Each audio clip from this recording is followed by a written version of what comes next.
Welcome to the Life and Football Podcast, baby. I'm your host, Mike B. And this your Cole's Cole and Moore. You know we loving life and enjoying football. Hey, let's have a party in Hawaii. But I'm telling y'all, man, this interview is something everybody need to lock and load and listen to if you want to be a part of a great thing that's coming up for the All-Star football games. That's right, I said All-Star football games. We have Mr. Rich Miano, a part of the Hula Bowl. It's something nice. Wouldn't everybody want a trip to Hawaii, all expenses paid, and to go and do what you love? Well, that's what we here to talk about. The Hula Bowl provides a chance for all the young athletes in college football to come and get an opportunity to play an All-Star game in Hawaii. Let me tell y'all something. I had a chance and an opportunity to play in the All-Star game. Now, it was in Santa Ana, California, called the Heritage Bowl. It was amazing. It was a blast. We got off the plane.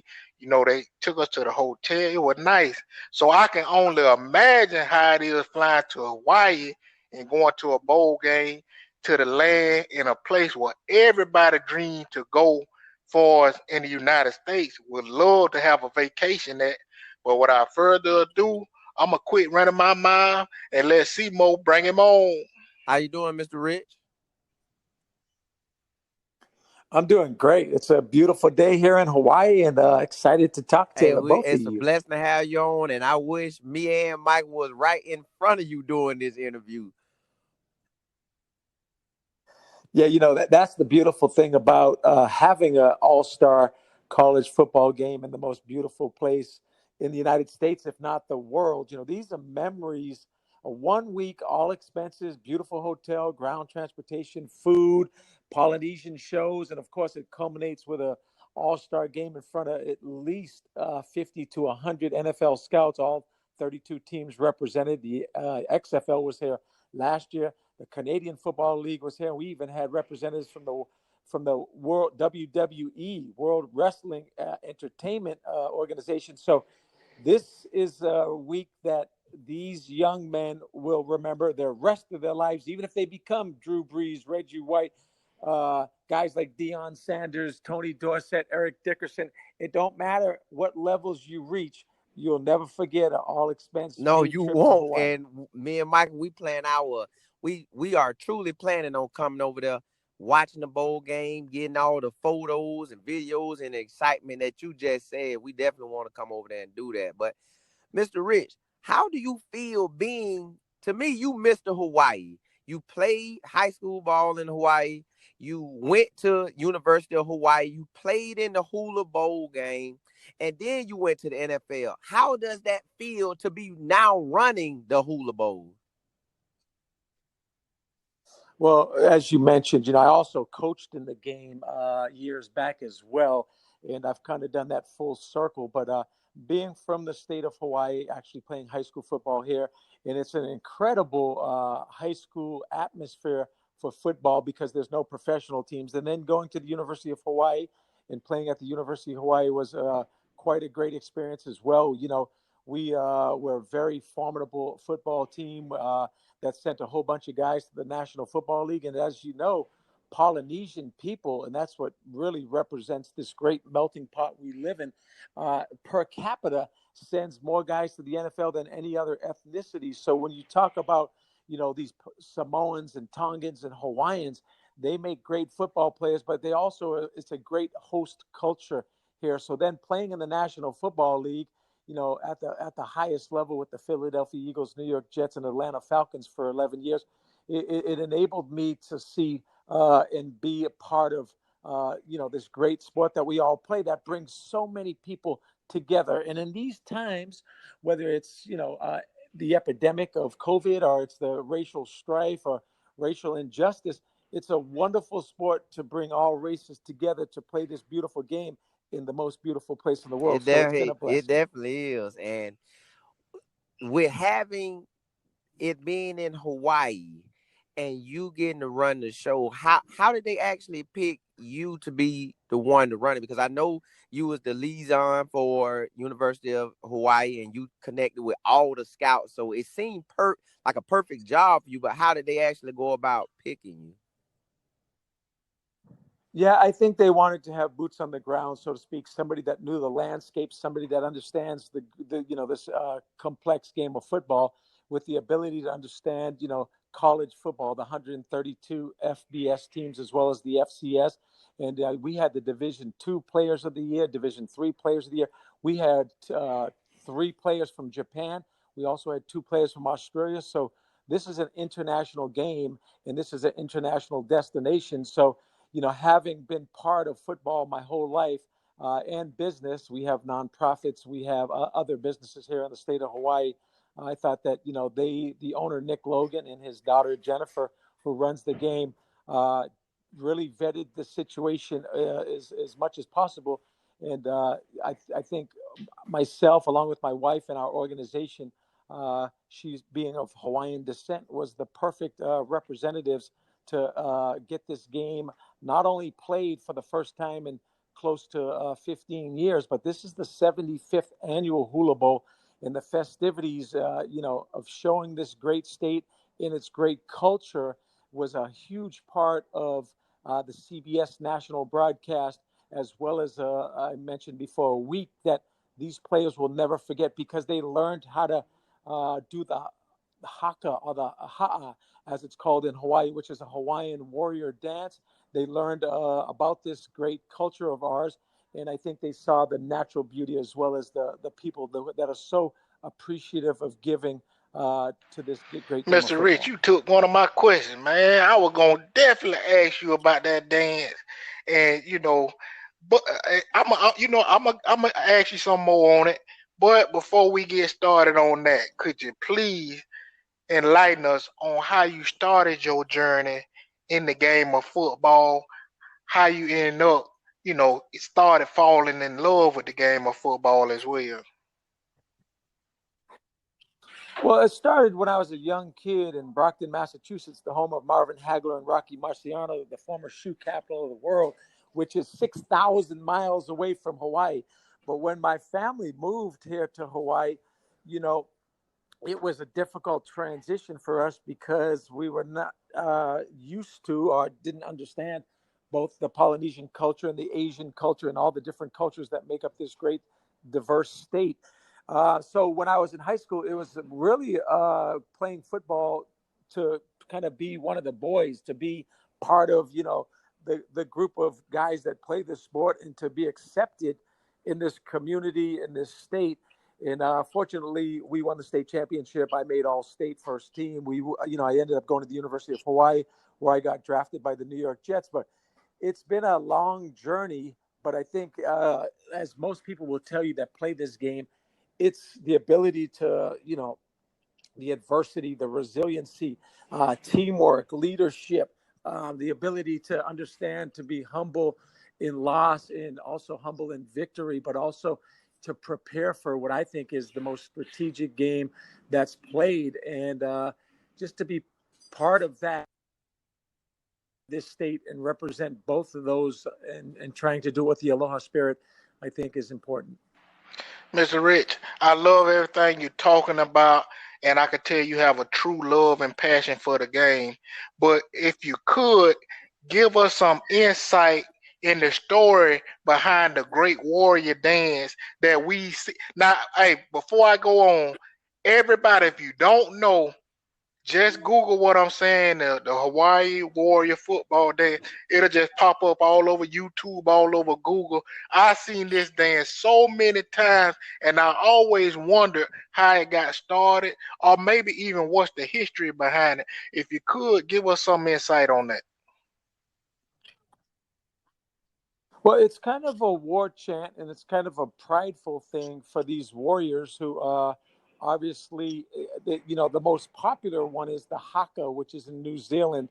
That I think if you Google that, Haka, haka, you'll see the All Blacks, which is one of the world's most famous rugby team worldwide.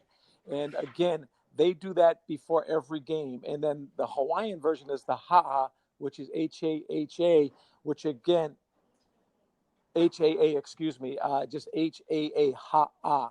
And that is also something that's very prideful. So when you go to these communities, to these high schools, and even in Texas, and even in certain parts of the United States, if there's a Polynesian community, that will be taught to the African Americans. That will be taught to the Caucasians. That will be taught to the Asians, and that is a prideful thing for them because it's a way to get ready for war. And although football is not war, it's probably as close to war as you can get in terms of strategy, in terms of fighting legally and within rules and parameters. So I think it becomes very popular. And our goal here at the Hula Bowl is to make sure that every player, no matter what ethnicity they come from, understands this great culture, the great qualities of these Polynesian people, because the respect that they have for coaches, for teachers, for mentors, for elders is something we can all learn from. And the respect for one another is something as well. So it's a wonderful thing for all to become educated with. And the more I think you understand about different cultures and ethnicities and stuff of that nature, we all Mr. Rich, become you better know people. what I love the most about the Hula Bowl is the fact that you spoke on it already, but you give every player at each level opportunity to show that they can play at the next level, and not a lot of all-star games give that opportunity. Yeah, and we want to make sure that we're inclusive of all of the different conferences, the different divisions, the FBS, the FCS, the Division Two and Division Three Players of the Year, as we mentioned earlier, because we understand the SEC, and we had a bunch of players from LSU, we had a bunch of players from all the major conferences. We want to make sure that we're represented by just not these guys that you necessarily see on television on Saturday afternoon playing for national championships. There's good football players throughout America that deserve to have one last chance to be in front of the NFL, the CFL, and to get one more opportunity to show that even though they didn't go to the biggest colleges in America, they still can play football at the National Football League level. If you look at the amount of free agents, the amount of small college players that are in the National Football League, that play in a Pro Bowl, that play in a Super Bowl, that, the Jerry Rices of the world, there's a whole bunch of different guys that, because they didn't go to big colleges, they need more exposure and opportunity. What I call X's and O's. X for exposure, O for And Mr. Rich, opportunity. another thing I love about it too is y'all had big time coaches to come in and coach on top of having all the scouts. Like, I know the players had to love that. Oh, the players loved Rex Ryan. They love Mike Smith. Mike Smith took Atlanta to a Super Bowl. Mike Smith is the winningest coach in Atlanta history. Rex Ryan, the name speaks for itself. Between he and his brothers and his dad, Buddy Ryan, I mean, it's almost the first family of football. And the Rex loves Polynesia. Rex loves Polynesian players. Rex loves his players, no matter what ethnicity they are. And I think he had one of the funnest weeks of his life. After practice, he would get in a plane and fly to the Big Island and go swimming at nighttime with manta rays. He'd be jumping in the ocean, surfing. There's all kinds of things that these coaches did, and they assembled a staff of professionals, from defensive coordinators to special teams coordinators to assistant coaches. So now these young players are getting coached by NFL coaches at the highest level. They're there to take notes. They're there to study. They're there to enjoy this culture, but they're first and foremost as a test of their abilities. So this is a job interview. Mr. Rich, I really appreciate everything you were saying. Man, I mean, when you talking, I get excited. I know Simo feel the same way. It feel like I'm talking to a governor or something, but slash sports center reporter too. I mean, I could tell you a great storyteller, man, and I'm loving everything I'm hearing. And I'm pretty sure everybody loves to be around you. You're a person that they love to see, hear. But I love even more what you give into the game, like my co-host Simo said, and giving these guys an opportunity to play the game of football and try to get to the next level. Now, with that being said, could you give some insight on other things that you are involved in the community over there in Hawaii? Yeah, we have a nonprofit called Hawaii Speed and Quickness, where we teach young people to learn how to, not only we give them an educational curriculum, we give them guest speakers, we give them nutrition, but we teach them how to become bigger, stronger, faster, self-confident, the ability to play all sports. I mean, we've trained everybody from football players to surfers and every sport in between that, both genders, all ages, and we make it free and accessible to all. I'm also the director of football for the Polynesian Bowl, which is a huge high school football game, one of the biggest high school all-star games in the nation, also on CBS Sports. We have a company called GPA, which is Gridiron Performance Academy. We do clinics in Las Vegas.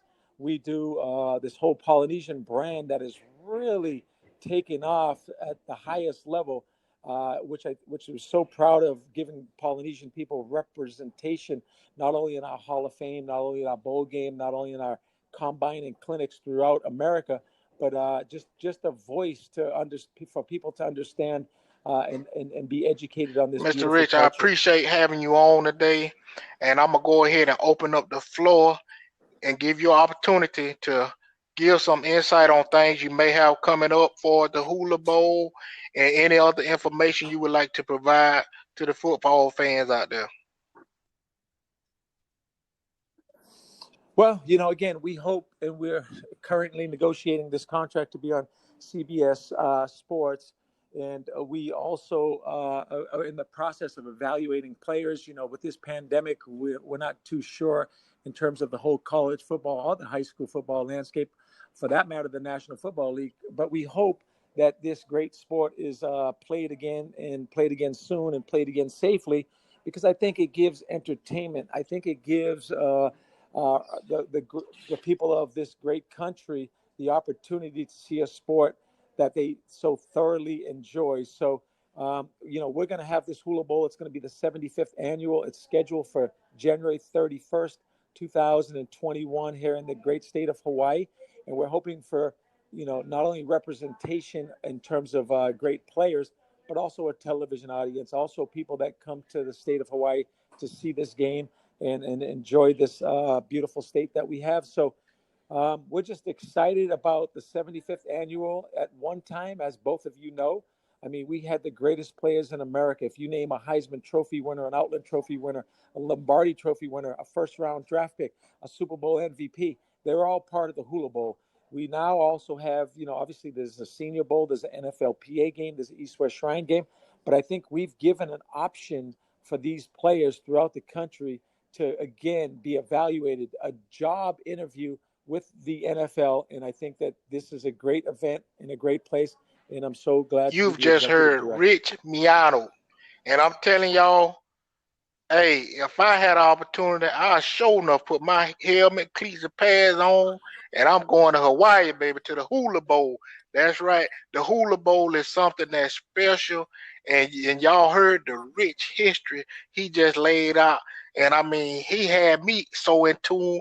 I'm doing an interview, but I'm almost like I'm a person just listening, because I'm so excited and I love what he's saying and what he's doing for us, giving these kids an opportunity. And I'm telling y'all, life in football is going to be down with the Hula Bowl, baby, forever. So I'm going to leave y'all like I always leave y'all. Keep your head up and not down, or else you'll fall to the ground. It's the Life in Football podcast. Catch you next time.